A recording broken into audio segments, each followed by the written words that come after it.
La reine Christine Kelly a été introduite par Nelly Denac aux alentours de 18h59 sur CNews.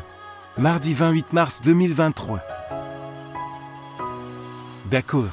Ces femmes font ainsi pour tendre les téléspectateurs de la part de la présentatrice de face. L'info alors que des images des manifestations directes de Paris apparaissaient à l'écran. Le rire retentissant de Mark Munn a fait irruption. Tout comme celui de Mathieu Bocotte lors de cet incident alors que CNews a finalement coupé les micros pour reprendre le contrôle de son antenne. Après un départ remarquable, les journalistes donc proposent une édition spéciale autour de l'essoufflement de la mobilisation. Lors de cette 10e journée contre la réforme de retraite. Un repli est constaté par toute France, estimait Christine Kelly.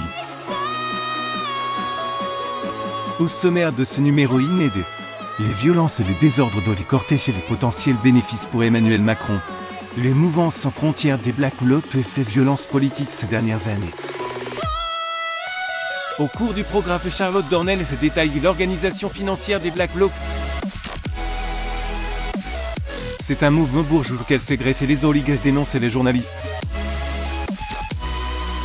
Les bombes lacrymogènes ont été lancées par les forces de l'ordre direct place de la Nation. Le journaliste de CNews a dû rendre l'antenne, ce dernier pays du mal de respirer.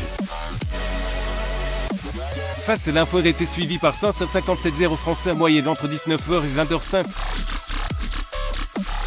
Les parts d'audience atteignent 3,2% près de l'ensemble du public âgé de 80 et plus, dont 2,2% des 25 à 49, 2,1% des ICSP.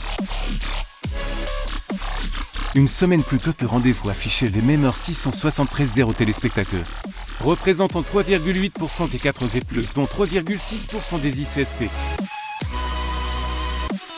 Avec ses scores retraités, CNews se classe deuxième chaîne d'information perd son leadership.